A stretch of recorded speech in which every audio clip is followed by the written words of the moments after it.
Today, we're talking everything from Silo Season 3, Episode 9. We got to see how the silos are built. We even get an explosion. We get a pregnant Helen. We have so many questions answered. We're going to talk all that and more on an episode of Unbinged starting now.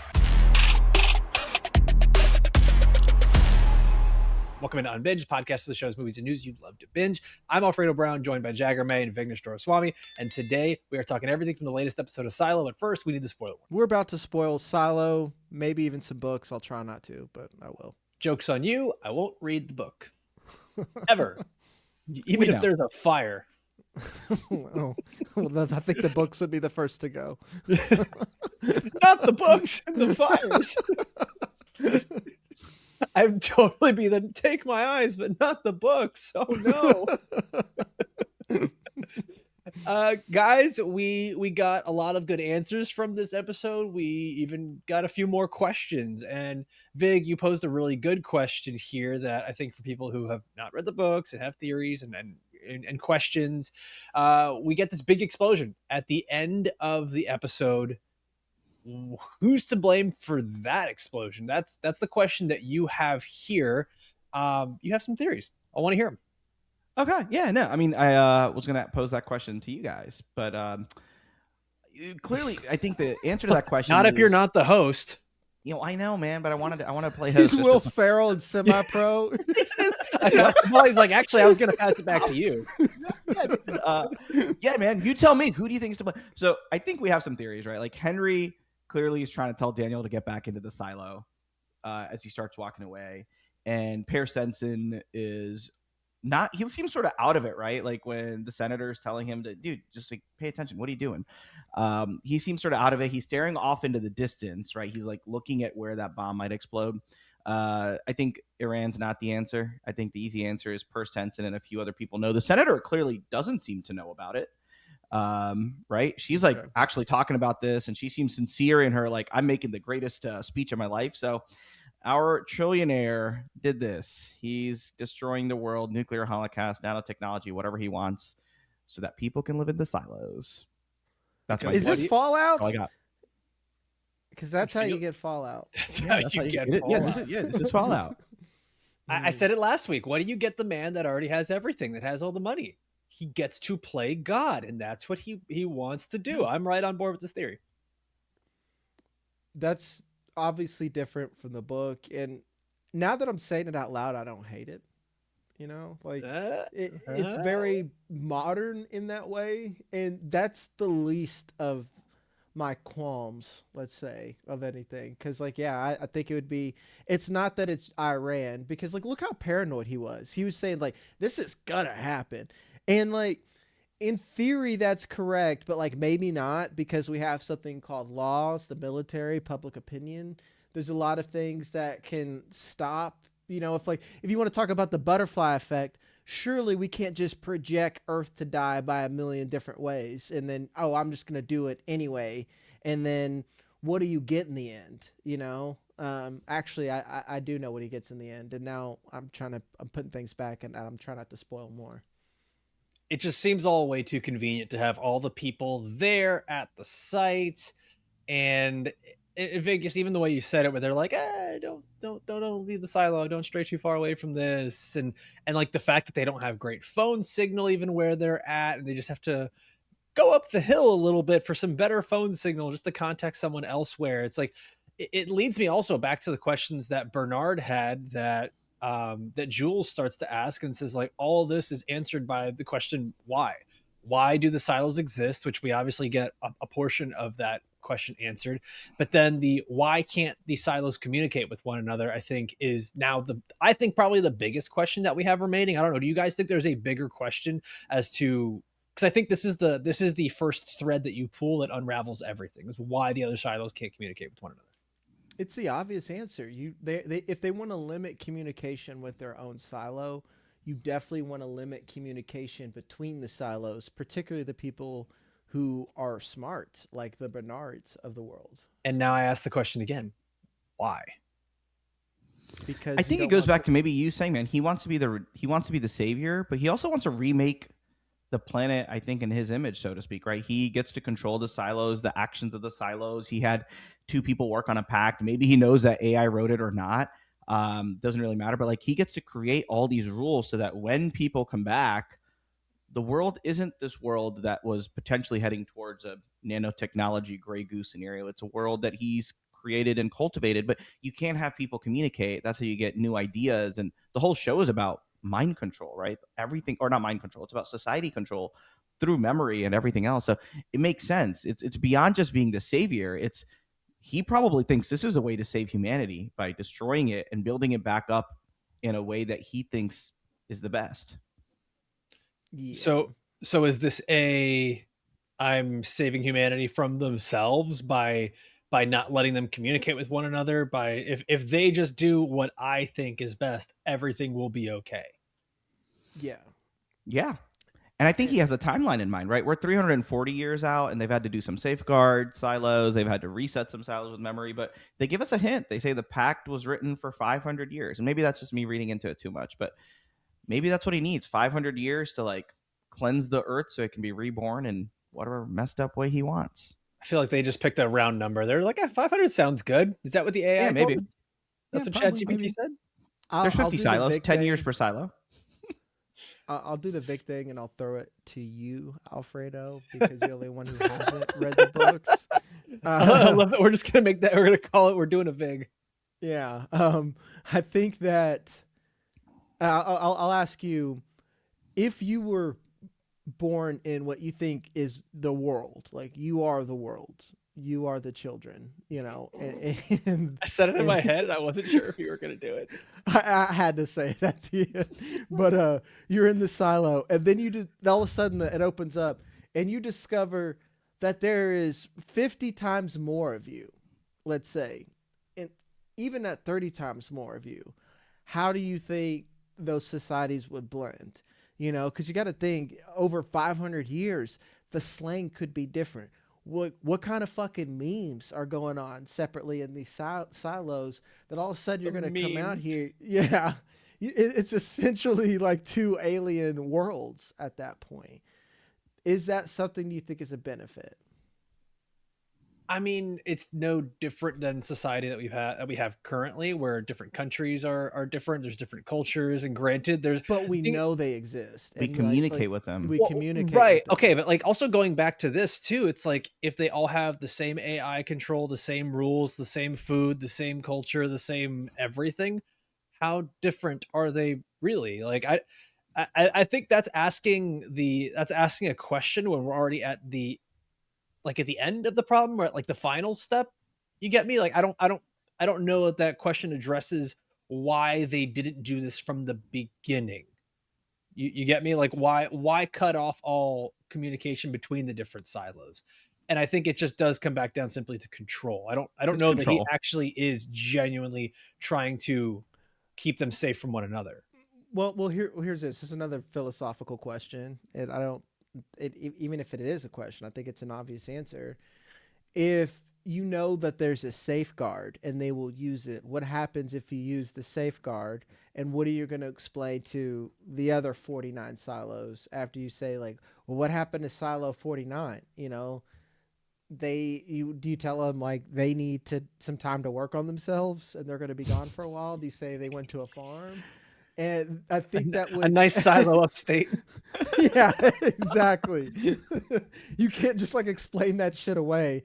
So you need to be able to quite literally destroy them within a silo and not let the other ones know, because like that's where they are now. So trying to figure out. I think that like lends itself all back to the control theory, right? Like then there's the how often we're allowing you to breed, where there's only a certain like. Did I get this wrong? Are there like any pets whatsoever? Like there's no approved pets. There's sanctioned pets. He talks about it. Bernard actually says it. He says every woman, child, person, and sanctioned pet hates me. Yeah, and for example, like when you learn Solo's journey, in the book you actually see Solo grow up. It's like a whole section in there. He has a cat, and it goes all I Am Legend, where he has a cat and you see the fucking cat die. It's really sad. So, Solo's had a rough life, man. Book Solo, just made TV me sad. Solo, it's all terrible. Yeah, it just made me really sad. It's been a tough week too, man. We lost so many good people in in art. It's just yeah, it's a rough one. Um, this makes me kind of laugh though when we think of this thing that runs the silos in a way where the pact that everyone has followed is potentially run by AI, and like there was no artistry to it, there was no real human thought put into it. It was just AI written and AI controlled, or at least it's seemingly AI controlled from here on out, the silos. That was to me a really funny reveal that they just kind of threw out there pretty flippantly. Yeah, I mean, I don't know if it's real, right? He could have just said that to like tone it down. Maybe they really did work on a real, a real pact. But how hilarious would it be if it really was just ChatGPT wrote the pact? 300 years later, all these silos are just following some arbitrary thing written by, something that's not even human. And I, not to offend anyone's religious sensibilities, but I think that's like essentially a dig at organized religion, right? Like people followed the words of a book from like thousands of years ago that, is it real? Is it not real? There's no objective evidence, But yeah, that is hilarious, though. I think that if AI wrote the pact and they're all just following whatever AI wrote, it's wild. And I mean, you actually point out here that you could hear the algorithm telling everyone to get into the silo, so it's not Daniel's voice. But also, could it be this other doctor's voice? This doctor, what was it? Victor Krinkovich? Sure, that one. Yeah. Because in the conversation that we have with Camille and Bernard and the supposed AI voice, he starts to kind of piss it off, saying like, you don't know much more than I do you? And he's like, couldn't you tell? Like, it got frustrated.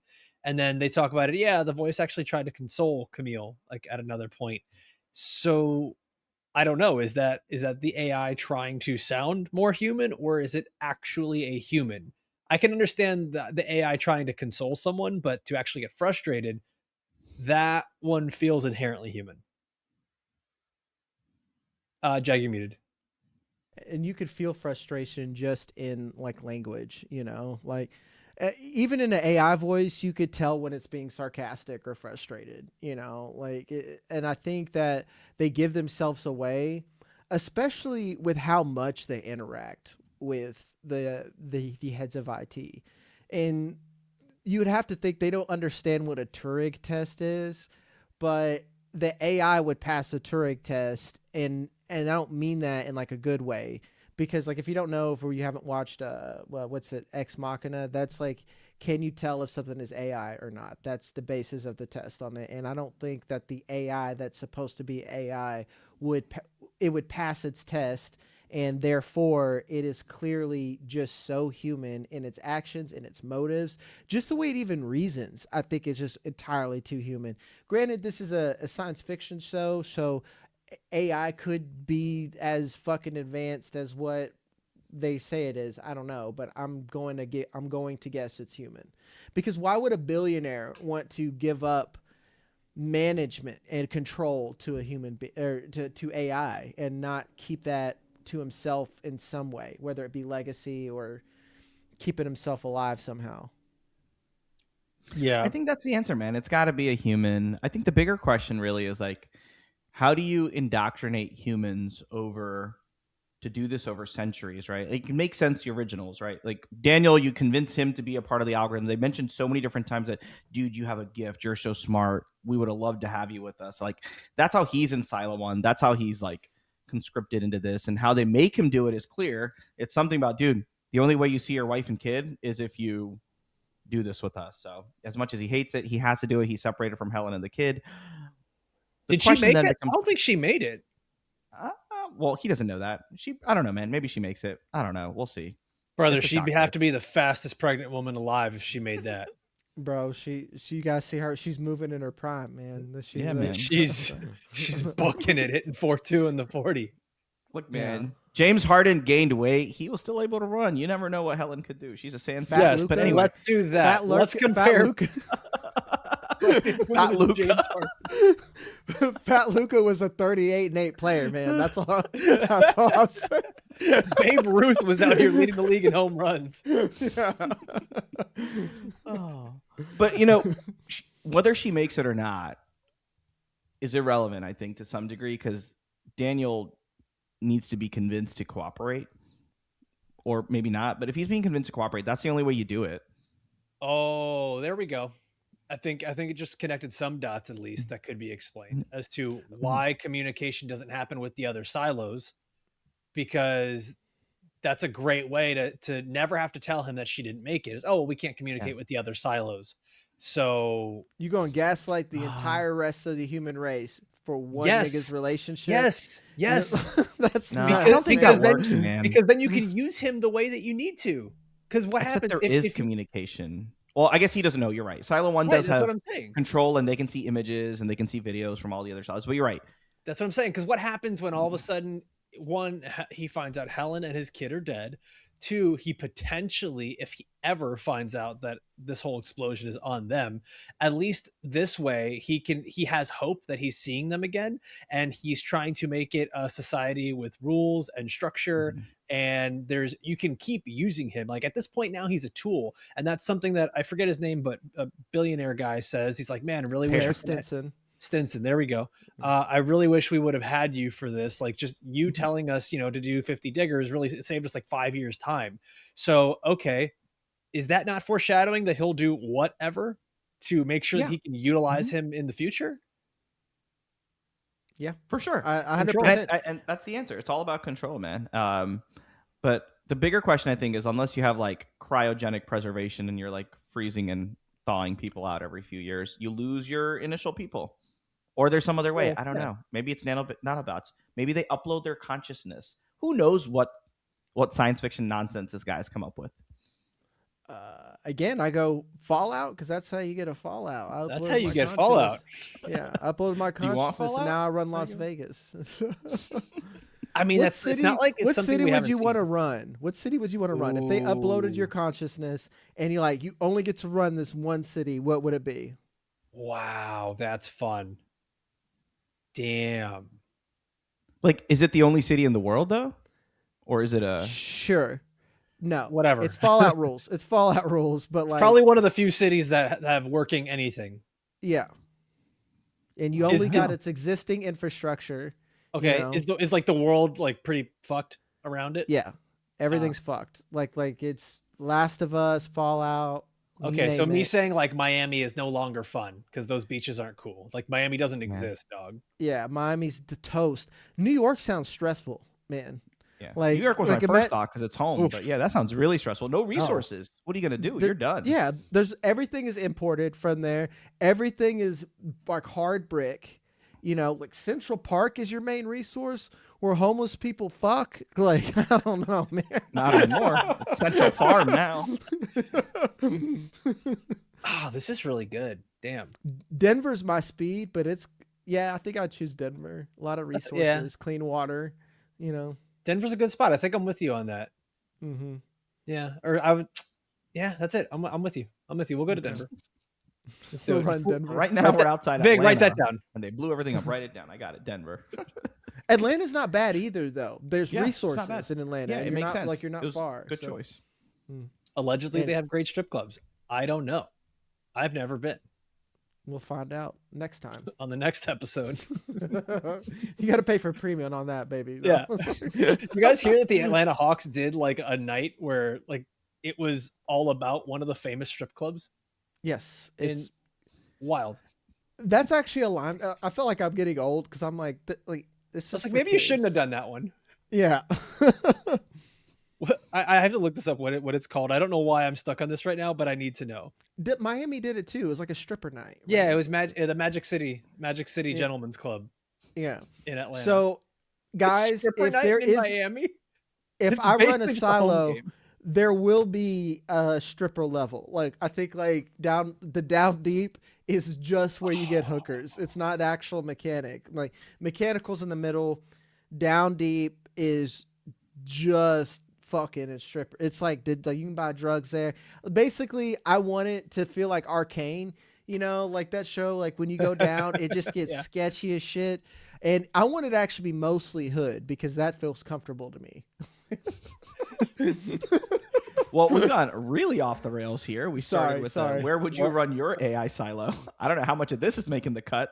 Alfredo's keeping it all. All of it, dude. This is probably what you wanted. We wanted the answers to why they don't let the other silos talk. Imagine if we were each running a silo right now. This is some fuck ass shit that we just did in a matter of Alfredo. minutes. Yeah, Alfredo, head of IT. I'm like, buddy, you got to get strippers over there. You got to get strippers. Like, they love it. I'm over there with some soup, but like, Jag, we got this ice cream machine, man. It's nuts. You can do 2 flavors at the same time. Have you had soft serve? It's crazy, bro. It's like chocolate vanilla swirl. It goes hard. Froyo everywhere. Then he calls me next year. Yeah, Froyo's out. They're all Froyo's way out. We're not doing it anymore. So I have a question for you. Not to get us back on track, but a little bit on track. No, definitely get us back on. Is Peter Gabriel? Does he make it to the silos, or is he dead? What if is he like the biggest celebrity? Well, what if it is Peter Gabriel? The AI is Peter. You know, Peter Gabriel had that song at the end of episode 1, right? That "Come Talk to Me" or whatever.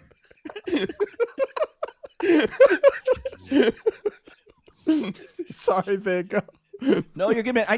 I started thinking about like, why are there so many? This episode, for whatever reason, just felt like it had a lot of more religious overtones, like the pact, you know, being something you follow religiously. Like the dumbest thing in the world is like, bro, what if someone like needs a wheelchair? Like, why can't you just have elevators? And like they talk about it. They're like, I didn't even tell Shirley about the elevator because it's such a big violation of the pact. And then they talk about Stenson's Ark. Peter Gabriel's song, literally, that he's singing for his mic check is "Here Comes the Flood."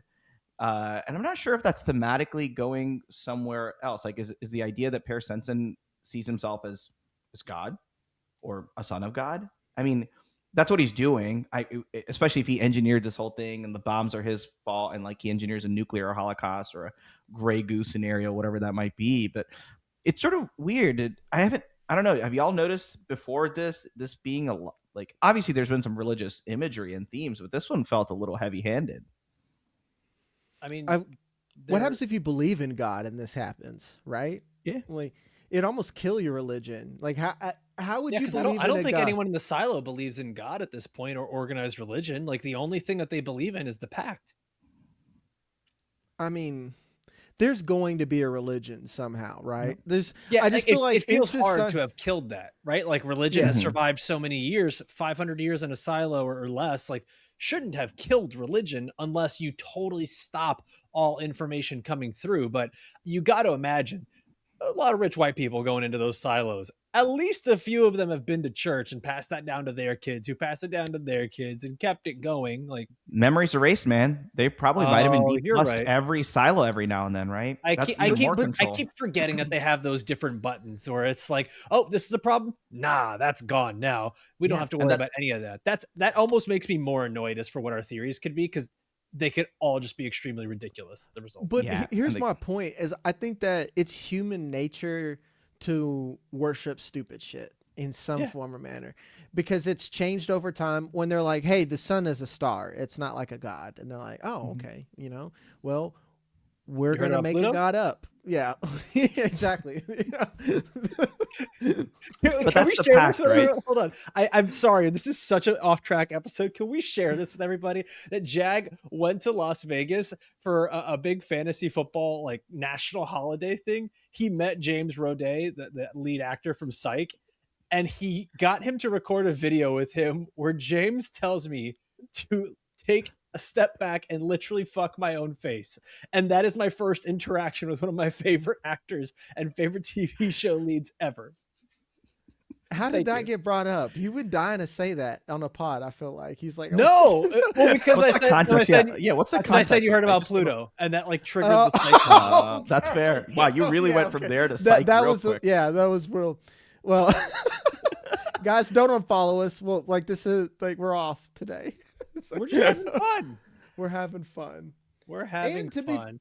To be real, actually, we haven't even talked what's happened inside the silo at this point. We haven't gotten to Bernard, because I was going to say not a lot happened, but like Bernard leaves.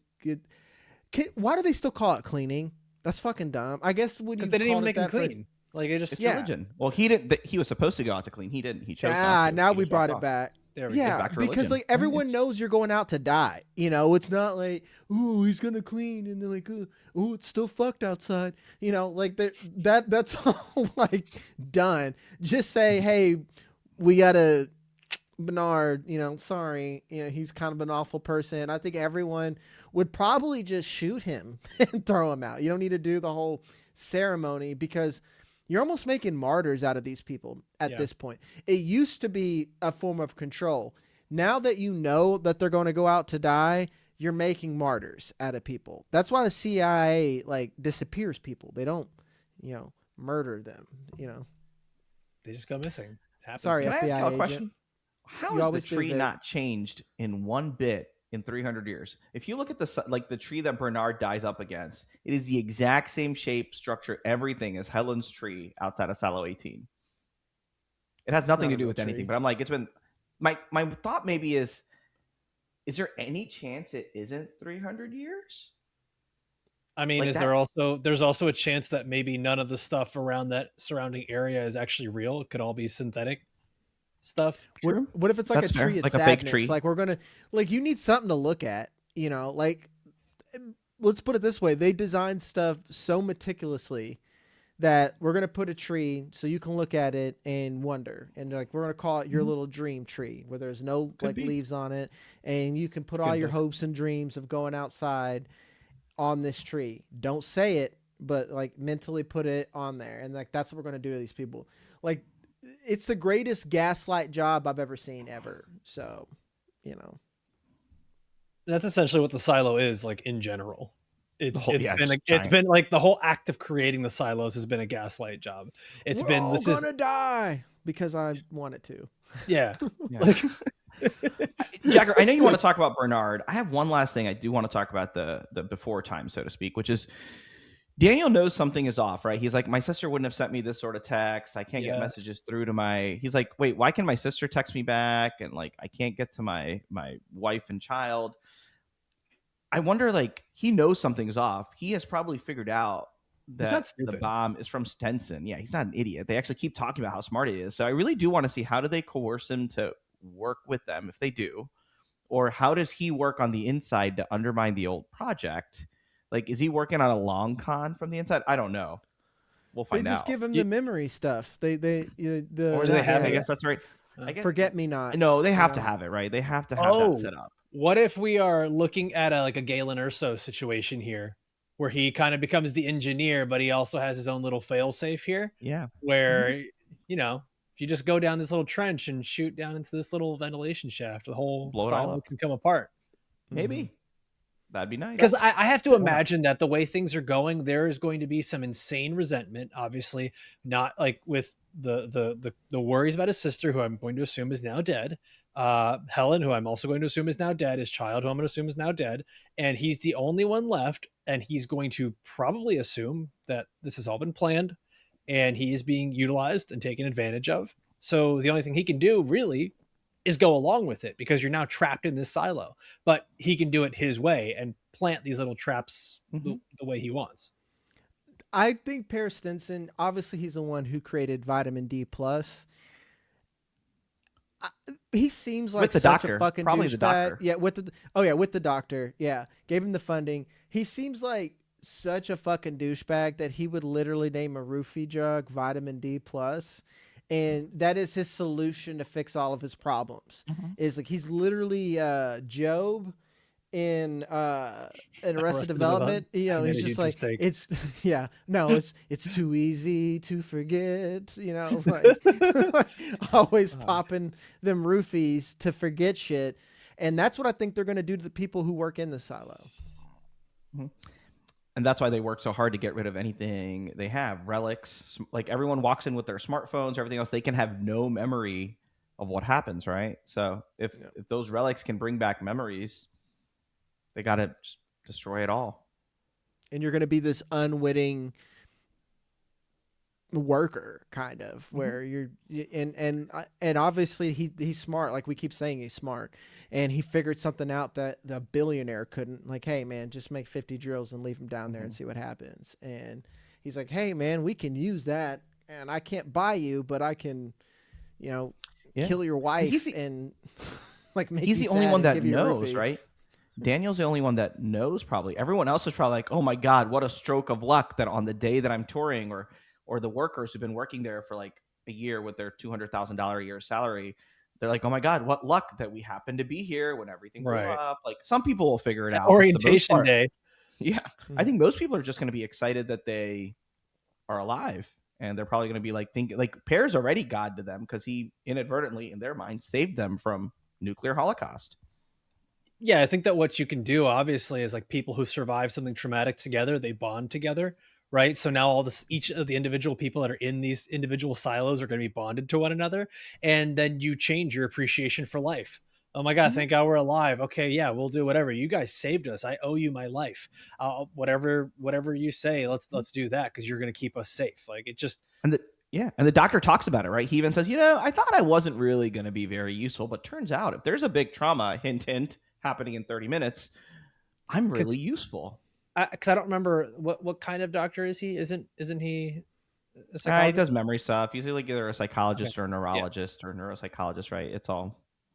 Yeah. He made something weird, and now it's his job professionally teaching people how to use it and using it. That's his job. He's like, hey, I made this creepy fucking thing. Here you go, billionaire. Yeah, I'll be your guy who manages it because I made it, and then that's his fucking life now. Am I minimizing him? Yes, because his weird memory joke is nasty and it's weird, and I want him to feel bad, even though he's fictional. So. We'll let him know. Someone pass this along. Guys, we have one more episode after this of Silo, and what I want to ask is just from a TV viewing standpoint, as an audience member, do you feel like we are getting sufficient payoffs and sufficient answers for the amount of questions that we keep getting? I know this is a delicate line that a lot of modern TV shows like to kind of dance on, and we see that with stuff like Severance, where they'll answer one question and then give you two more questions, and then it'll keep you lingering for the next season. Knowing that we have one more episode this season and one more season overall, Vig, I'll start with you. Do you feel like we are on the correct path? Like everything is still on time and on schedule for this show? I'm going to say yes, with the caveat that, for the most part, we've been like ragging on these episodes. We've talked about the season largely being just a snooze fest, taking too long, could have been better writing, and if it was 6 episodes. And in that context, I think yes. I still agree with everything we said before, but I think they finally got us some big answers. Like, Jules asks us the question why. We finally get an answer to that. I do think they're headed in the right direction. There are more questions. We're talking about all of them now, but ultimately, I think they just have to stick a landing, and they have 11 episodes to do it. I think that's plenty of time to do it, and I think that maybe they can be a bit more fast paced about it. But overall, I don't hate it. I still think this is an above average, pretty good, but maybe not very good or excellent show, which is a bit of a turn from the first 2 seasons. I definitely thought season 1 was like outstanding and up there. Yep. And I think season 4 has a potential to bring it all back. And I think in hindsight, we can view this whole show through a different lens and be like, wow, this is great. But you got to sort of nail that last season to get us there. I will say it feels like we've had exponential, like an exponential graph here, where it's just been like,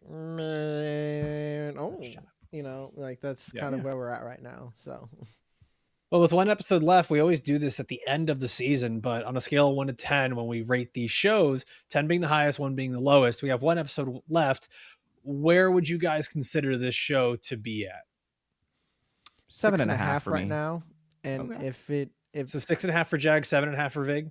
Mm-hmm. This is tentative for me. Like if the next episode is good, it could be 7.5. I'm just like, the last 2 episodes have been pretty good, man. I need you to stick this landing because you took a fuck ton of time to get here. An entire car ride about flirting to get to, like, we knew they were gonna fuck and make a kid someday, so it took way too long to get there.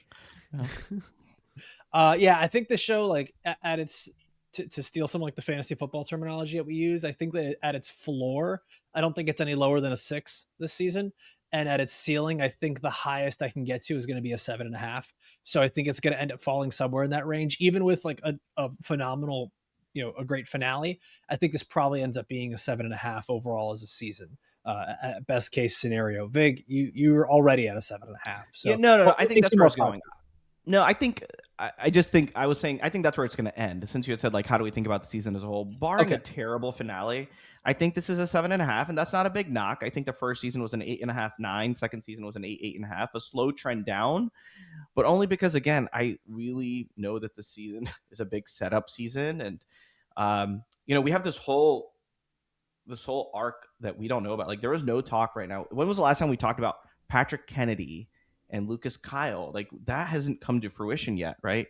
We haven't even talked about what's happening in the silo now. So I think this last episode has potential. They bring back Solo, who I think is one of the strongest elements, if not like the best characters in the show that we don't get to see enough. He's probably coming back in this last episode. And I think that just inherently is going to make this last episode way stronger. Of course, we still need good writing, but I can't imagine they completely mess this up. Can I just say, man, Steve Zahn brings it. Dude, so good. 150%. Every role. Every time. I was watching National Security the other day with Gabby, and that's it. It's like it's an objectively bad movie because it's fun. I just wanted to throw something on in the background while we were doing stuff, and I'm just like, I'm here watching. I'm like, man, this is not Martin Lawrence's best work. And there's a lot of bad work from Martin Lawrence. But I'm watching Steve Zahn and I'm like, this dude is giving 110% on every scene, like doing stunts, going full in on the dramatic acting and the comedy. And then I see him here in Silo and I'm just like, every time he's on screen, he crushes. Absolutely crushes. Dude, everything, man. White Lotus, Dallas Buyers Club, War for the Planet of the Apes. Like, he is the Steve's, I don't know. I was going to come up with something funny about how he's like the Gary Oldman. Weird how National Security is not in up near the top of his resume for you. No, I didn't know he was in that movie, dog. Like, I haven't seen that movie. Go watch it again. It's classic. Jagger doesn't watch bad movies. Yeah, I'm okay, man. I think I'm gonna watch almost anything else. It's a classic. If I go to sleep and I wake up and it's accidentally on, I will get up and turn the TV off. National Security is just gonna be waking Jagger up in the middle of the night, like those old infomercials for the CDs. Yeah, you can have the greatest love songs of our time. It's just Martin Lawrence. Girls Gone Wild, Ultimate Rush. Oh, it's the theater people, man. Theater people do so well. Steve Zahn, didn't he like create a theater thing with like Ethan Hawke back in the day and somebody else? Maybe I lose track, but that's awesome. Yeah, dude. I was not aware of his game, man. Dude. Theater people, man. Aaron Pierre, a theater guy, just happens to look like Aaron Pierre. That's why he's so good. Watch Lanterns. Emma Darcy, great. House of the Dragon. Yeah. You guys saw she might be in X-Men as Moira McTaggart? I did not, but I see it. Jack's like, all right. Yeah. Face. Yeah. A person. That's certainly a casting. Yeah. Back to the silo, though. Like our in the silo. Jagger had some good points talking about Tim Robbins and his martyrdom.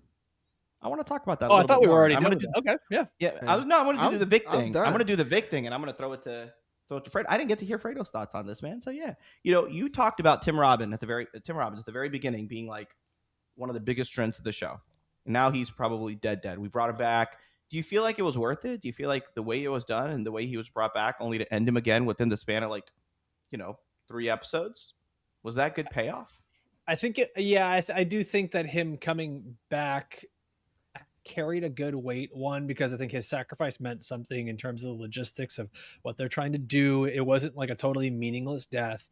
I think that it gave us a little more insight into the AI voice or the algorithm, whatever we want to call it. It gave us a little more insight into his previous decisions, more insight into Camille and why she's making the decisions she's making. It was a way to get into her psyche without actually having her just come out and say it. So it was a good way to have exposition without making it too exposition-y, if that makes sense. No, it does. That's what I was hoping you would say. If not, I was going to say it. I actually think this is a good example. Jag, I'll let you finish in a sec too. Sorry, my man. But this is a good way of bringing a character back to kill him off again. And right before that, right, he talks about with the algorithm and Camille about redemption and how everybody loves a good redemption story. And besides a handful of people, no one really gets to know his redemption story. He comes back as a villain and is sent to die as a villain. And Camille probably knows. Jules knows. Jules will eventually, but we'll tell everyone else. But I do wonder if does his story become a redemption story, and does he become does he truly become like a martyr? Well, in the silo, does he become that? Because no one knows that in the silo right now. But that could be a nice direction the to take masses this. don't know, but that like the masses. That's what I mean. A few people know, but the masses don't know. The masses are excited. They're like, this guy has no suit. Whatever, sucks to suck. He deserves to die. That's probably what they think. And let's talk about the mystery about supply as well. I guess like what the fuck is like going on there? I'm still going with my theory, man. All these big explosions, everything else. I don't think so. I still think it's not an elevator to nowhere yet. But I do think. Do y'all remember my theory from last week that that's how they escape either the safeguard or something else happening? Is like there's this whole extra area that's outside of the silo that's been created. Probably can't hold 10,000 people, but it can hold a lot of people that escape a safeguard. Nothing else makes sense. I just don't know. All this, like, it really is a bridge to nowhere unless. I mean, it can't be as simple as we found a way to climb up. Like, we found an extra elevator to go up and down in 10 minutes. Like, if that's the only payoff, that's fine, whatever. But it's got to lead to something else. Like, there has to be like an extra silo place where they're like have created a mini silo or engineered another area where they're using the light bulbs and everything else. Like, it's got to be something like that. I would hope that's what they're doing, so that it's not just like a simple plot convenience, right? Like, there's actually been something that's been brewing this whole time, and that's fine if you want to slow play it like that.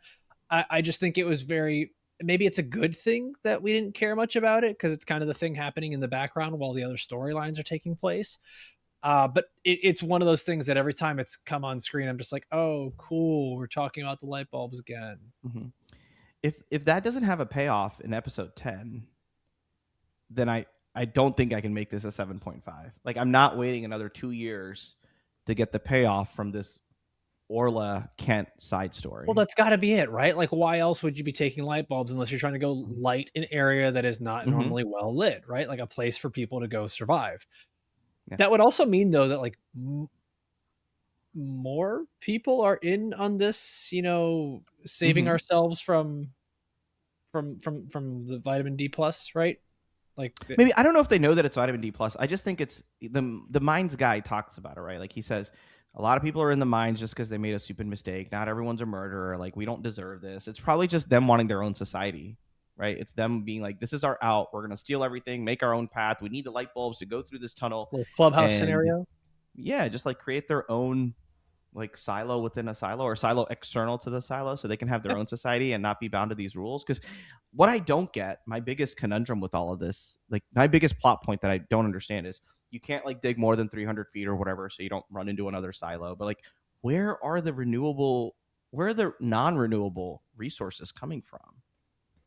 Like, this had to have an end date in mind, right? Like, whether it's light bulb, like, sure, you have some cows and you're going to breed them and you can grow things, but like, and maybe use their manure for fertilizer. But like, yeah, man, I don't know. Like, what's around there? Did they plant veins of ore for people to find to be able to make things? Like, was Parastenson that thoughtful?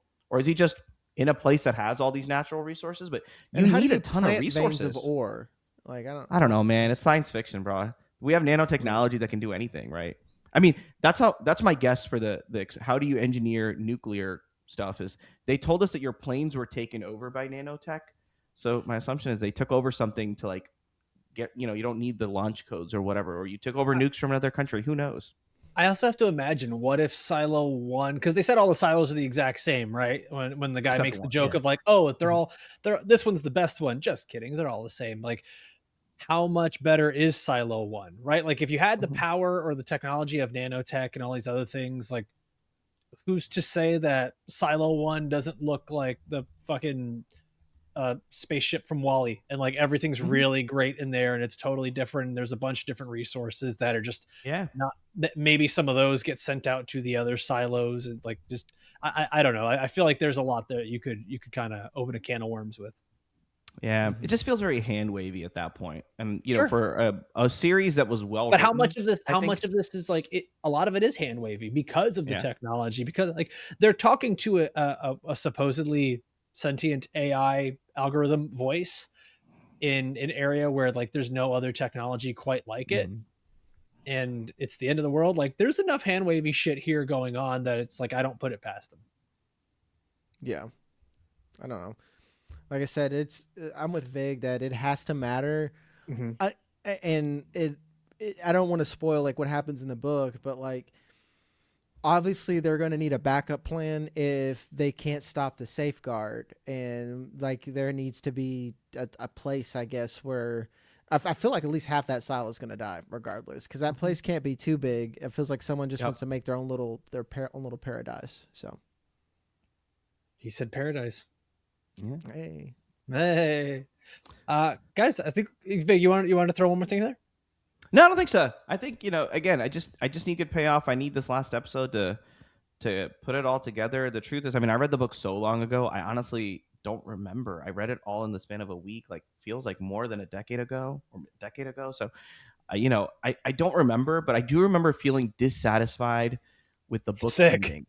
It felt like the ending of the book, I don't even remember the details, felt like the author had to like cave into his fans and create a sort of ending that wouldn't upset everybody. And that's a tough act to follow for show writers, for the showrunners and the writers on this show. So I'm curious to see how they end it. We have 11 episodes. We won't see them for another couple of years at this point, at the rate shows are being done these days. So we'll see. The Pit says hello. They're just cranking those bitches out every year. Like 16 episodes, just nuts.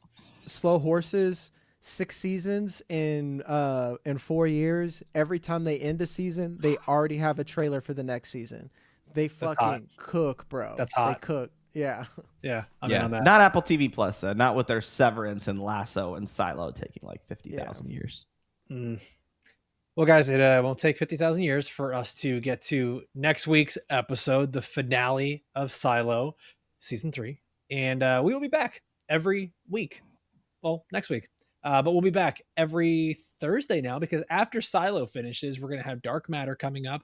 We're going to hit episodes 1 through 3 to kick off that series. And then we'll be joining you guys weekly, every week for that. We've also got Lanterns that we're doing on HBO. We've got Ted Lasso that we're covering on the audio side. That's important. You guys head on over to Apple or Spotify if you're not already there, so you can catch those episodes with us. As always, I want to thank everybody for watching or listening all the way through. For myself, for Vig, for Jag, we'll see you next time. Adios.